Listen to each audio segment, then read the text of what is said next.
Hello, everyone. Welcome to another episode of The Good, Bad, and Ugly of Business. I'm your host, Katrin Becker. In this podcast, we love to interview people from all different walks of life, from corporate executives to entrepreneurs, real estate investors, people who are entertainers, everyone in between, because I believe that everyone has a story to tell, and there's a learning in every one of those stories. Because while a smart person learns from their mistakes, a genius learns from the mistakes of others. And we can take those learnings and those mistakes, and we can either avoid them completely or we can fail faster. So today it is my honor to bring Gill Stapleton all the way from Australia to learn what she has learned, because she's had an incredible career where she has been the CEO of a huge company, working from home business. She's learned how to be an entrepreneur, and then she learned how to live for herself and what she has learned in that and how she's inspiring millions of women all over the world and what inspires her. So Gill, welcome to the show. Thanks so much for having me, Katrin. It's an absolute pleasure. Oh my goodness. I always tell my audience ahead of time that I need to record the first part where we're just talking, because I always seem to reference it because we have so much fun in the pre-recording part. But your story is so great in how you found running at the age of 47, which most people don't start these new fitness journeys then. And and especially I feel like a runner is a runner is a runner. Like people who know that they're runners usually always run, whereas other people either love it or hate it. I've never understood the runner's high, even when I played soccer for years and years, and I hated every minute of the running part. So let's go back a little bit before the running piece and talk a little bit of your becoming a CEO. I think you were the first female CEO for the company Direct Selling Australia. Is that correct? Yes, I was. Yes, that came about from a lifelong passion of empowering women to be the best that they can be. And I was very privileged to do that role for the last sort of 6 or 7 years, where I could actually influence an industry that's been incredibly good to me. And it's an industry that's very, misread and misunderstood. And it gave me an opportunity to really influence at a very high level in government here in Australia, people's thinking around entrepreneurialism and also direct selling. So yeah, it was a privilege to do that role. So how was it becoming the first woman to do that? Because what I have seen in my experience with direct selling and, sometimes they're known as the name as multi-level marketing. It seems like there's a lot of women that are in this. Of course, I've only been seeing this for maybe the last 5 years when I personally was involved as well. So I'm curious, with your history, has it always been predominantly women, or does it really depend on what it is you're selling, on what that looks like? Yeah, no, the stats would tell you both domestically here in Australia and globally, because I work very much with the international body. It's hugely dominated. The selling component, the building a business component, is hugely dominated by women. It's 75 to 80% of the cohort that build a business. But interestingly enough, and one of the reasons I was very excited to get the role as CEO of the professional body was the stats are completely reversed when you come to running the corporate side of the businesses. Completely isn't that the way though? Go figure. Have you seen the new Barbie movie? Yes. Right? Yes. Where she walks into the boardroom and it's all men running the Barbie division at Mattel. Yeah. So I don't think it's not a disservice to when I took the role, it was commonly known, our association was commonly known as the Boys Club. And so the challenge was changing that internally and externally, changing the perception of what we did and how we best served our community. So it was a huge challenge. And I'll never forget the day I took the role. Another professional speaker and a really good friend of mine, Keith Abraham, sent me a newsletter, and he said, never try to walk in somebody's shoes, try to walk beside them. And that was my mantra. The gentleman before me who'd run the association had done a fantastic job on the legal and government side, but I decided I couldn't do him. I couldn't be him. I couldn't do the role as him. So I walked beside him and took what he'd learned, what I could learn from him, but I did it in my unique female entrepreneurial way. And because I'd been in the shoes of an entrepreneur for many, many years, built a very successful home-based business in the UK, I was able to relate to that 80% of female sellers. So I had to do it differently. I couldn't do it the same way.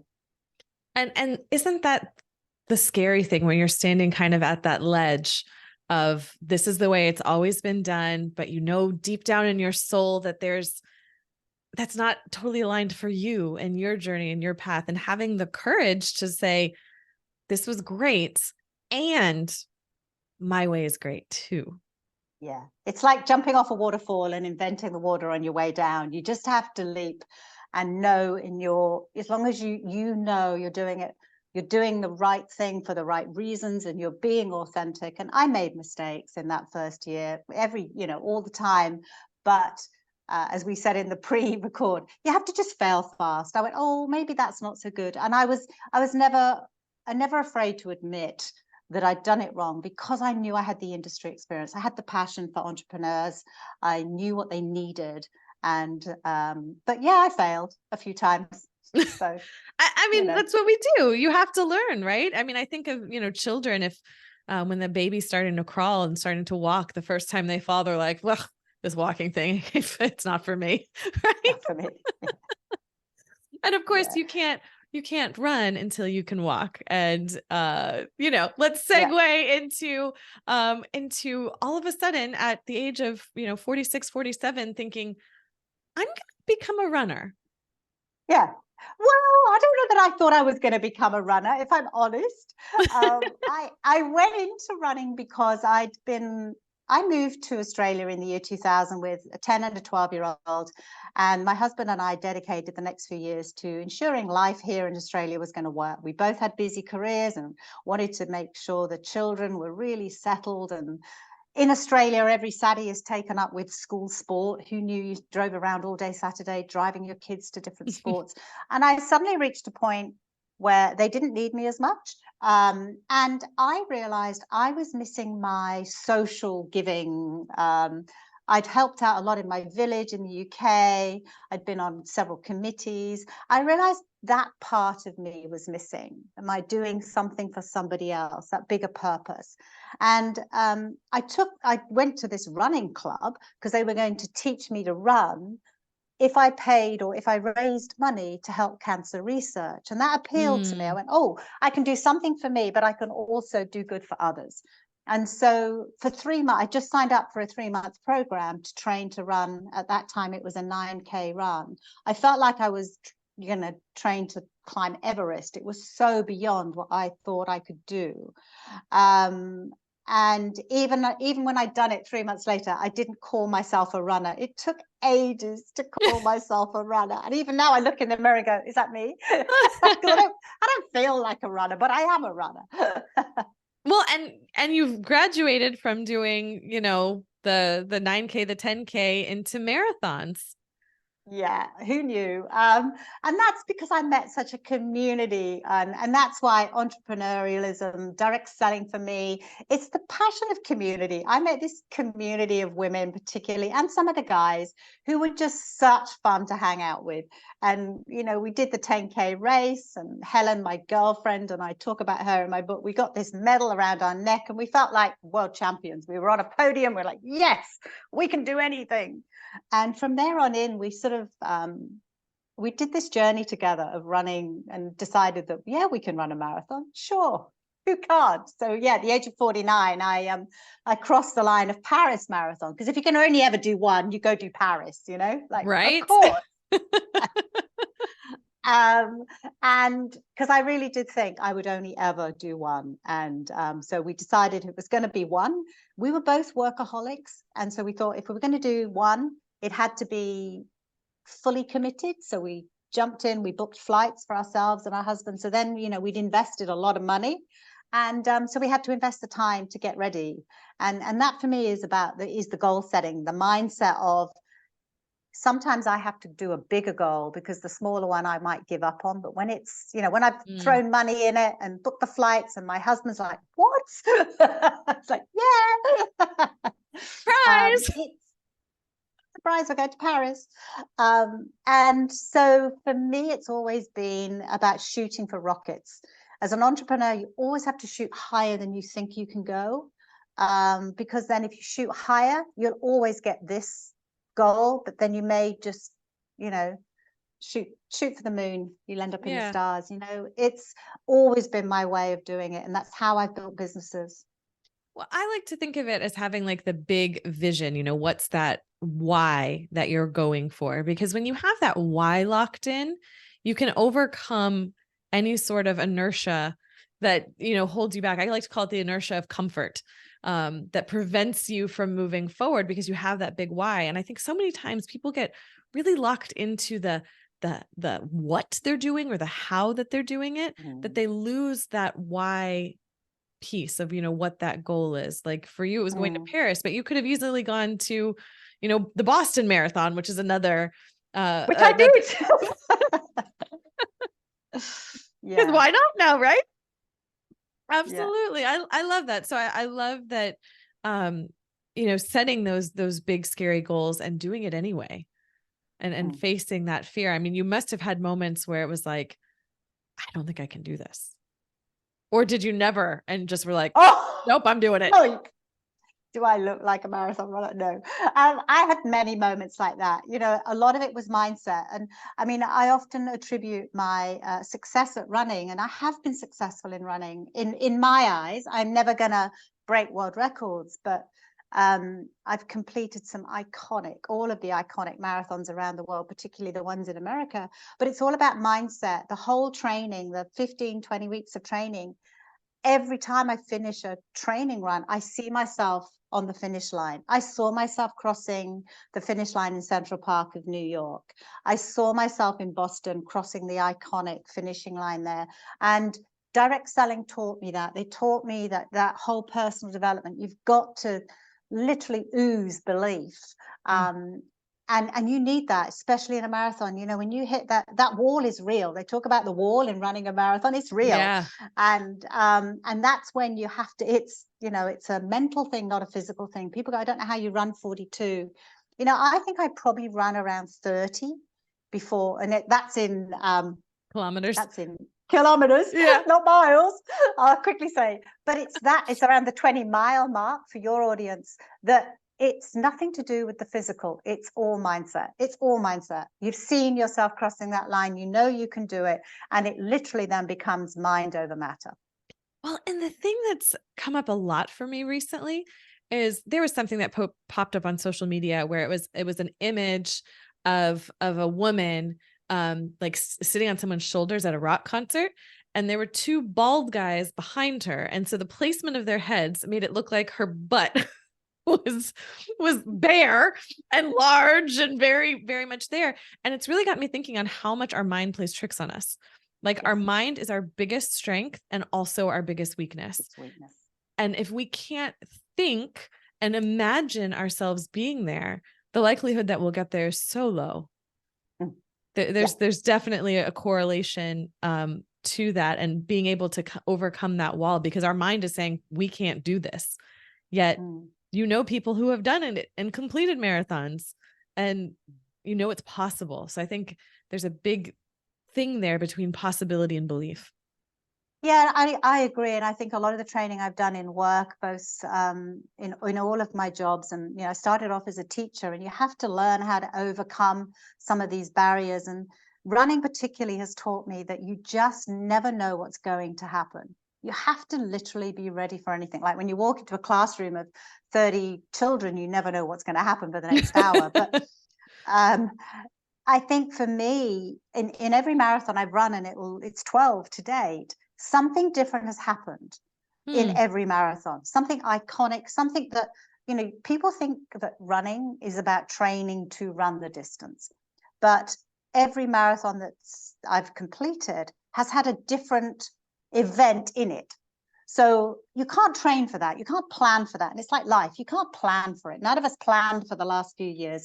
Absolutely. None of us plan for these things, but you do have to build that mindset, that resilience to, yeah, I've got this. I'm not sure how, but I can do this. You know, I was running Boston in 2013 when the bomb went off.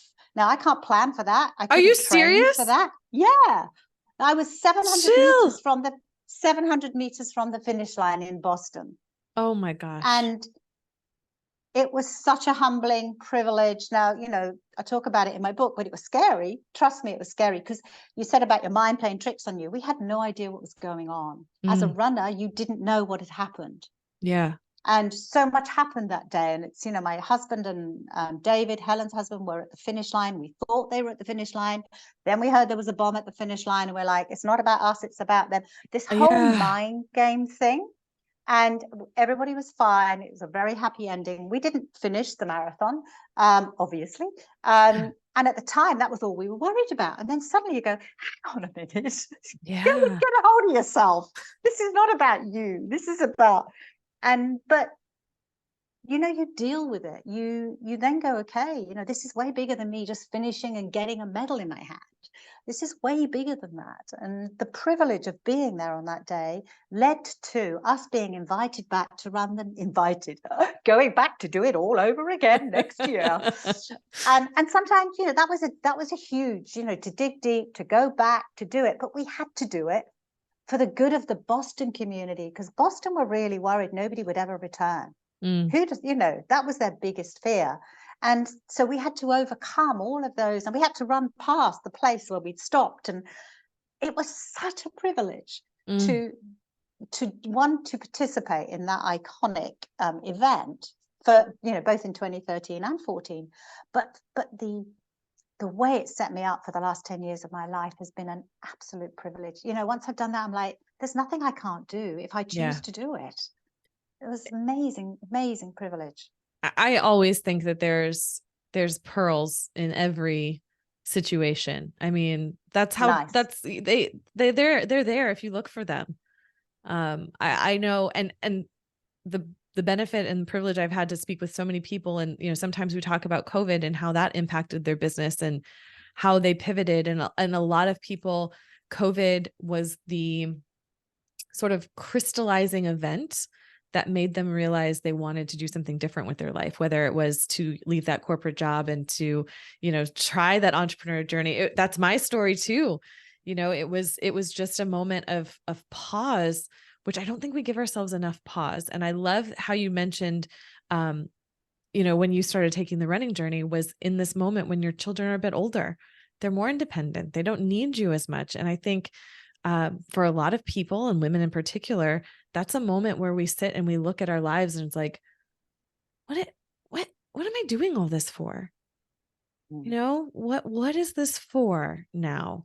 You know, you've got the life you're looking for, and it's just an interesting thing that happens. And I know you're very passionate about women in particular, and showing them that it's possible to do things when, you know, 50 years ago at 45, your life is over, right? You're done. I'm 63 and I'm just about to run my next marathon. I'm really passionate, Katrin, that in those decisive years, and I think 40s is decisive years, that you make a decision to oxygen mask on yourself, that you do look after yourself. And I mean, I'm very passionate about people, particularly women, moving more, you know, because if you don't move more in your 40s and 50s, it's all over by the time you're 60. And I see women in my community who haven't moved in the last 20 years. It's very difficult to get started. You've got to keep moving, and it doesn't have to be running. Again, I have a friend who said to me, you're so lucky to find running. You're so passionate about it. And more recently, she's found pickleball, as everybody seems to be finding pickleball. And she's become completely obsessed with pickleball. It doesn't matter what it is. It's to find something that you love and keeps you active, because then you'll find community as well. You'll find, you know, friendships and different people. But if you keep moving, as we said earlier, your health is your wealth. Without that, and it's very difficult. I see women now in their 60s who are trying to move, and good on them, but it's much harder. So in your 40s, it's really important to make that conscious decision to look after yourself, having nurtured and often given a lot of time to families and your career. I think it's really important that you find that niche, find yourself, and find something you really, really are passionate. It could be dancing, Zumba, I don't know. It doesn't matter. Exactly. It doesn't matter. And I love that you brought up the imagery of putting the oxygen mask on, because it's something that we all say, we all know it, but yet they wouldn't have to keep telling us that on the plane if it weren't our natural inclination to take care of the others first. So I know that that's a huge journey for me to say, no, wait, I need to have a boundary here and be able to stick to that boundary and be able to put myself first. It's not easy. And I think the side note on that is when you think you're being selfish, some of the times I'd go out running and I'd go, oh, my husband's left now and I've gone for a couple of hours and, impact on the children. But what I hadn't realized until now, and it's easy in retrospect, is the role modeling I've taught my teenagers who are now adults and in their 30s and thriving.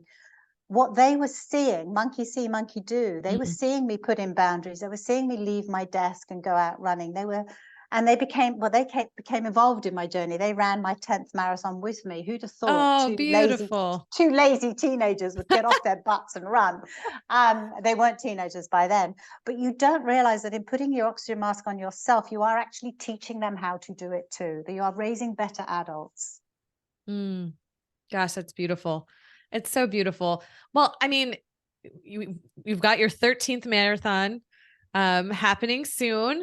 And what's next? I mean, is it still going to be marathons, or is there something else on the horizon? Is there another mountain that you're looking to climb in your life? It's a really good question. And everybody, I say, this could be my last. I think 13th, lucky last, is going to be Sydney. It's where my running career started. And I will always run. And I run lots of other events. But I feel now I'm 63. I'm having a gap year this year. And I'm trying all sorts of new things. I want to learn to ocean swim. I can swim, but I can't swim in the ocean. And so I feel that's a really big battle for me to overcome the fear. I want to learn to sea kayak. I think that looks fun. I live in a community where lots of people are out on the water, and I want to write another book. So I've got lots of things I want to do. I'm just planning, which one comes first. But I think it's so important to keep, and I moved during COVID, another one of these people who moved out of the big city into a country area. I'm loving my country area, my community, and I'm looking at how I can give back to my local community as well. And so I've become involved in this tennis. I've taken up tennis this year. Love it. And I'm very humbled by the tennis players who are all way, way older than me, can move around that court. They can position the ball. I'm like, where's this been all my life? So yeah, I've got lots of things I want to do alongside, picking up a new career and speaking and emceeing events for people and inspiring women to move more. So yeah, lots going on. Oh, that's so good. My business coach was in Wimbledon recently with John McEnroe. He got to play with him and brought several clients to play as well, which is just amazing. And he was saying that, John is, up in his age, but man, he can still really, really play. And it was just inspiring to see. So there's definitely something to that for sure. Well, I'll tell you a quick story about Wendy. I've met her locally. She's a swimmer. I met her a few years ago, and we have a swimming event. It's about a 2K race, and it is a race once a year. And I remember seeing her just after the race, and she was very despondent. She was around 79, and she said, I came second, and it's just not good enough. Next year, I'm going to win. And I went, whoa. And I said, so Wendy, what are you going to do in order to ensure you win? And she said, I'm just moving up in age groups. There'll be nobody left by then. Yes. I'm in for the long haul. Oh my gosh. That's so funny. That's so funny. Yeah. There was something we talked about earlier that I want to go back to. And it was the idea of getting that medal and feeling that sort of champion thing. And I think that that's something that shouldn't be overlooked, because I feel, into the 90s with kids in sport, that it was, the participation medal came out, right? And so it became now that it's almost poo-pooed, like, oh, everyone gets a participation medal. And I feel like it's something different between when there's like a winner or loser. I think the race, you're racing yourself, right? So if you participated and completed, that completion medal is something so mentally powerful. And it makes me think of ways that companies can incorporate that more into their culture, because having that sort of recognition doesn't have to necessarily be a major thing. But just something small that people can really latch onto and make it into something. I totally agree. I think it's really important. And again, I mean, most of my career has been in direct selling. It's that praise, and there's an old saying, a Mary Kay saying, women will love praise and recognition. I'm not quite saying, hang on. What do women love more than sex and money? And that's praise and recognition. And it's, as I cross the finish line, I mean, I've got my medal. This is my most proud. I sit with it on my desk because there's very few women actually have this medal, because it's the world majors. But I keep it on my desk because to me, it's my personal recognition.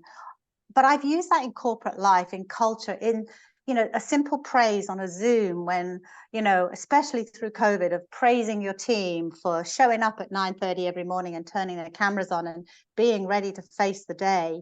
That instant praise and recognition.